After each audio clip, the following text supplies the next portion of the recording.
স্মরণসভা বাংলাদেশে এক সময় কিংবদন্তি নেতা কাজী আল জাফর আহমেদ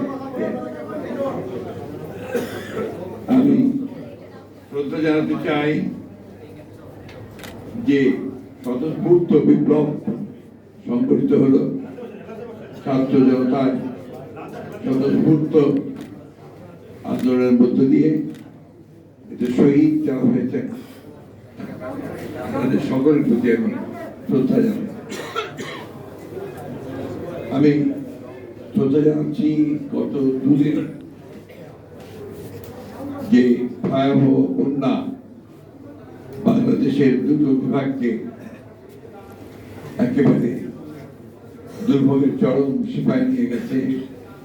সেই বন্যায় নিহত হয়েছে ইতিমধ্যে কয়েকজন, তাদের প্রতি আমি শ্রদ্ধা জানাচ্ছি এবং যারা এই বন্যায় দুর্গত হয়ে বানভাসী হয়ে বাস্তুচ্যুত হয়ে এখন আশ্রয় খুঁজছেন এবং চরম দুর্ভোগে পরিচিত হয়েছেন সেই সমস্ত জনগণের প্রতি আমরা তাদের সঙ্গে সহমর্মিতা জানাচ্ছি এবং তাদের পাশে দাঁড়াবার প্রতিশ্রুতি দিচ্ছি।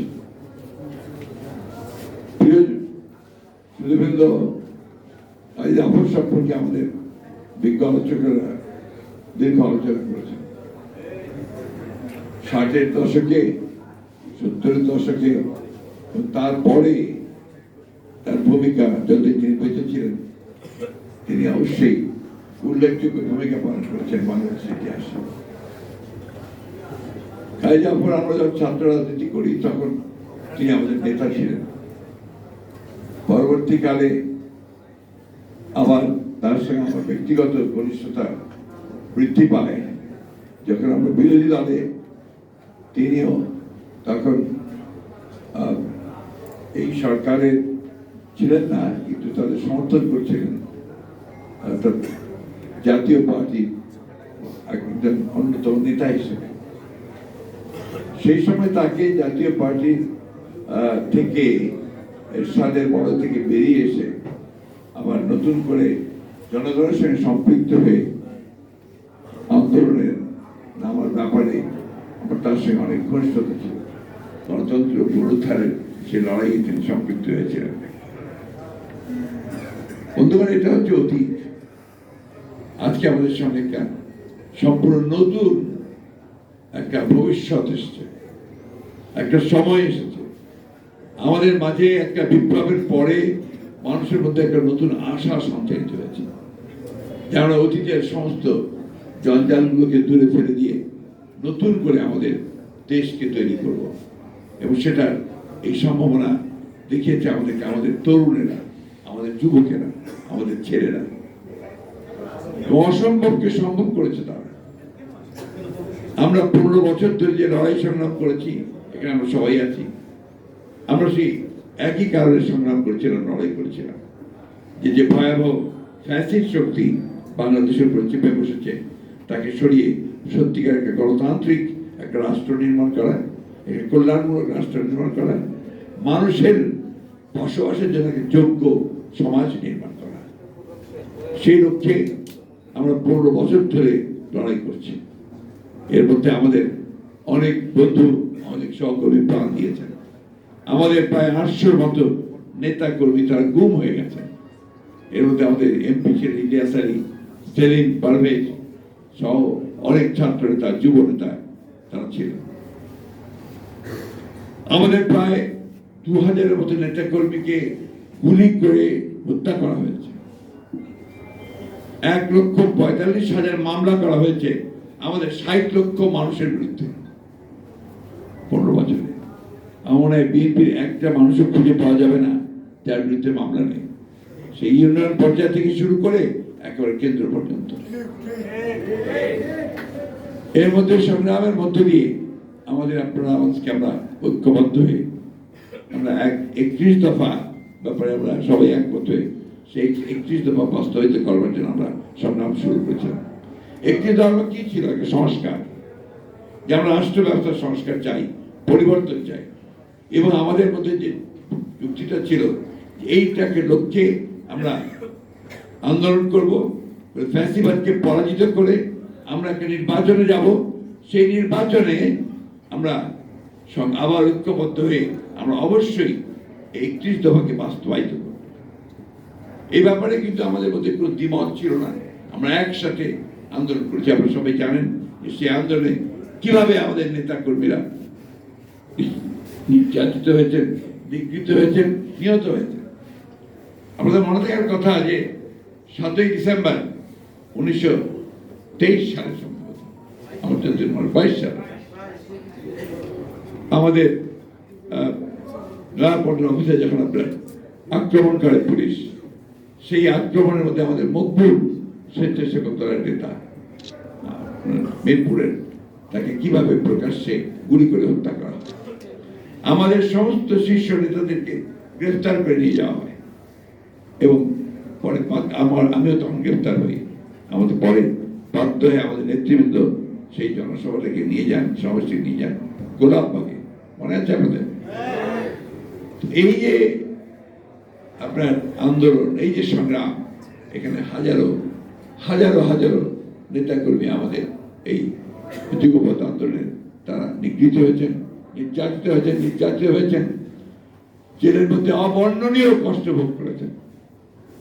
আমরা যেন এগুলো ভুলে না যাই। আমি কিছুক্ষণ আগে বাসায় আসার আগে আমি সায়ন্ত আমরা সবাই থেকে চেনেন, তিনি টক শো করেন, একজন চিকিৎসক দাঁতের, তিনি আমার বাসায় এসে দেখা করতেন।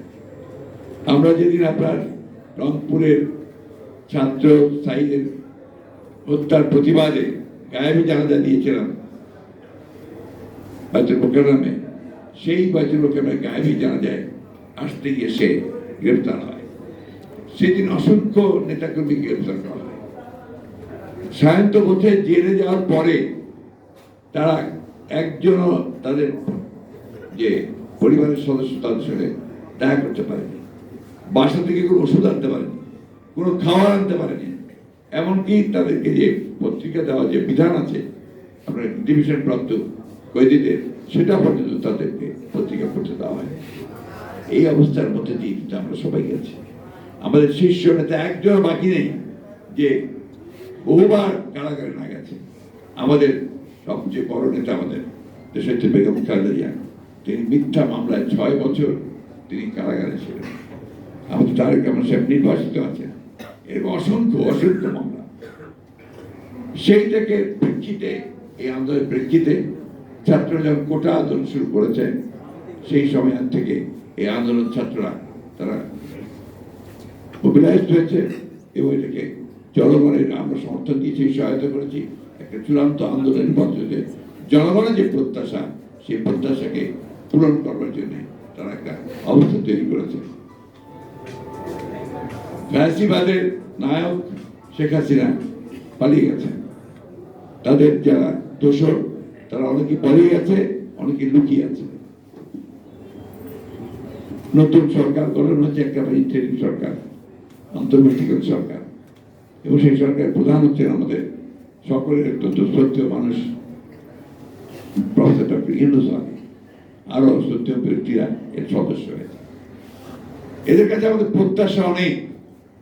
আমরা সবাই মনে করি যে এই ইন্টারিম গভর্নমেন্ট তারা অবশ্যই যৌক্তিক সময়ের মধ্যে তারা একটা নির্বাচনের ব্যবস্থা করবে। আমি নির্বাচনের কথার উপর খুব জোর দিতে চাই, এবং যে সংস্কারের প্রশ্নটা এসছে, সবসময় আসছে, সেই সংস্কারের ব্যাপারেও নির্বাচনটা অত্যন্ত গুরুত্বপূর্ণ। কারণ the final authority is the people. সেটা কিভাবে আসবে? সেটা অবশ্যই একটা নির্বাচিত পার্লামেন্টের মধ্য দিয়ে তাদের মাধ্যমে সেটাকে আসতে হবে, এর কোনো বিকল্প নেই। সুতরাং কয়েকজন ব্যক্তি একটা সংস্কার করে দেবেন, এটা আমি বিশ্বাস করি না। আমি বিশ্বাস করি জনগণের অংশগ্রহণের মধ্যে দিয়ে তাদের মাধ্যমে কিন্তু সেই সংস্কার আসতে হবে। আমরা বিশ্বাস করি যে আমাদের এখন যারা এই যে গভর্নমেন্টের কাজ করছেন তারা সবাই অত্যন্ত আন্তরিক, তারা যোগ্য মানুষ, কিন্তু আমরা এটাকে আরো ভিজিবল দেখতে চাই, আরো দৃশ্যমান দেখতে চাই। আমরা দেখতে চাই যে প্রধান উপদেষ্টা তিনি অতি দ্রুত জনগণের সামনে তিনি কি করতে চান তা উপস্থাপন করবেন, একটা রোড ম্যাপ দিবেন যে কিভাবে তিনি অতি দ্রুত একটা নির্বাচনের ব্যবস্থা করবেন, কিভাবে তিনি প্রয়োজনীয় সংস্কারগুলো ঘটিয়ে তারা জনগণের একটা স্বস্তি দিয়ে তার সামনের দিকে এগোবেন এবং নির্বাচনের ব্যবস্থা করবেন। আমরা দেখতে চাই না যে সমস্ত ব্যক্তিরা হাসিনার পাশে থেকে হাসিনার সঙ্গে থেকে তার দোষর হয়ে তারা মানুষের উপর নির্যাতন নিপীড়ন করেছে, লুটপাট করেছে, দেশের পাচার করে দিয়েছে, তাদেরকে আমরা আশেপাশে দেখতে চাই না। পত্রিকায় যখন আমরা ছবি দেখি ওই সমস্ত লোকেরা আবার সংগঠিত হয়ে বিভিন্ন গুরুত্বপূর্ণ ব্যক্তিদের সঙ্গে দেখা করছেন, তখন আমরা একটু উদ্বিগ্ন হই, চিন্তিত হই। আমরা খুব চিন্তিত হই যে আজকে প্রায় 16-17 দিন হচ্ছে, এখন পর্যন্ত ওই সেক্রেটারিয়েটের যে সমস্ত সেক্রেটারিরা এই সরকারকে এতদিন ধরে চালিয়েছে, তাদের সমস্ত কুবুদ্ধিগুলো দিয়েছে, তারা এখনো ওই সরকারের সচিবের দায়িত্বগুলো পালন করছে। আমরা দেখতে চাই না। আমরা দেখতে চাই যে অবিলম্বে ওই ব্যুরোক্রেসিতে যারা প্রো পিপুল আছেন, যারা জনগণের সঙ্গে সম্পৃক্ত আছেন, সে আইন মেনে সব মেনেই তাদেরকে আমরা পাশে দেখতে চাই। এই কথাগুলো আমি বলতাম না, কিন্তু বলতে বাধ্য হচ্ছে এই জন্যে যে আমরা সেগুলো দেখতে পাচ্ছি না। আমরা এখন পর্যন্ত বিশ্ববিদ্যালয়গুলোতে কোনো ভাইস চ্যান্সেলর নিয়োগ দেওয়া হয়নি, অথচ ভাইস চ্যান্সেলর আমরা দেখতে চাই যে ভাইস চ্যান্সেলর নিয়োগ দেওয়া হচ্ছে যাদের সকলের কাছে গ্রহণযোগ্যতা আছে। এই সমস্ত ব্যক্তি আমরা দেখতে চাই যে আইন শৃঙ্খলা পরিস্থিতি নিয়ন্ত্রণের ব্যাপারে তারা অত্যন্ত সচেষ্ট। এই ব্যাপারে আমরা তাদেরকে সর্বাত্মক সহযোগিতা দিয়েছি, দেব এবং এখন দেব, সব রকম প্রতিশ্রুতি আমরা দিচ্ছি। রাজনৈতিক দলগুলোর সঙ্গে এখন পর্যন্ত এই সরকারের সত্যিকার অর্থে কোনো এজেন্ডা ভিত্তিক কোনো আলোচনা হয়নি, কিন্তু রাজনীতি ছাড়া তো এটা হবে না। রাজনীতি দলগুলোর মতামত আনতে হবে। রাজনীতি ওই জায়গাটাই রাজনীতি, যে জায়গায় তারা বসে আছেন ইন্টারিম গভর্নমেন্টে, এইটাই হচ্ছে রাজনীতির জায়গা। কারণ এখান থেকেই তো দেশের সবকিছু ভবিষ্যৎ নির্ধারিত হবে। সুতরাং যারা রাজনীতি করছেন তাদের সঙ্গে অবশ্যই তাদেরকে মত বিনিময় করতে হবে।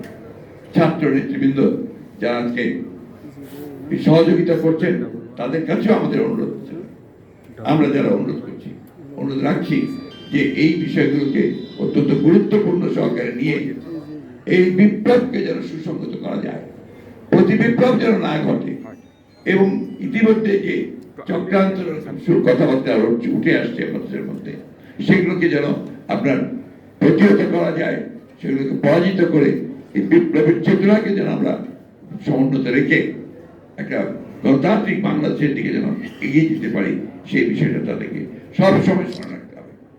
আমি আবার রিপিট করতে চাই যে অবশ্যই অতি দ্রুত জনগণের যে চাহিদা, সেই চাহিদাকে পূরণ করার জন্য রাজনৈতিক দলগুলোর সঙ্গে আলোচনা করে একটা কিভাবে একটা নির্বাচন অতি দ্রুত করা যায় এবং সেই প্রয়োজনীয় সংস্কার করা যায়, সেটা নিয়ে এই ইন্টারিম গভর্নমেন্ট কাজ করবে বলে আমরা প্রত্যাশা করি। আমাদের আস্থা রয়েছে, জনগণের আস্থা রয়েছে, সকলেরই আস্থা আছে, কিন্তু অবশ্যই সেটা সীমিত সময়ের মধ্যেই করতে হবে, একটা সময়ের মধ্যেই করতে হবে, যৌক্তিক সময়ের মধ্যেই করতে হবে। তা না হলে এই উদ্দেশ্য, সেই উদ্দেশ্য সম্পূর্ণ ব্যাহত হবে। আমি বক্তব্য দীর্ঘ করবো না। কাজী জাফর সাহেবকে আমি আমার শ্রদ্ধার সঙ্গে স্মরণ করছি। আমি যারা শহীদ হয়েছেন তাদের স্মরণ করছি, বিশেষ করে ছাত্রদের যে ত্যাগ, সেই ত্যাগকে আমি কখনোই বলতে পারবো না। আসুন আমরা আজকে সবাই ঐক্যবদ্ধ হয়ে এই ইন্টারিম গভর্নমেন্ট যেন সফল হন, তারা যেন একটা রোড ম্যাপ দিতে পারেন, সেই রোড ম্যাপ অনুযায়ী আমরা যেন গণতন্ত্রে পৌঁছতে পারি, সেই লক্ষ্যে আমরা সবাই তাকে সহযোগিতা করব। ধন্যবাদ।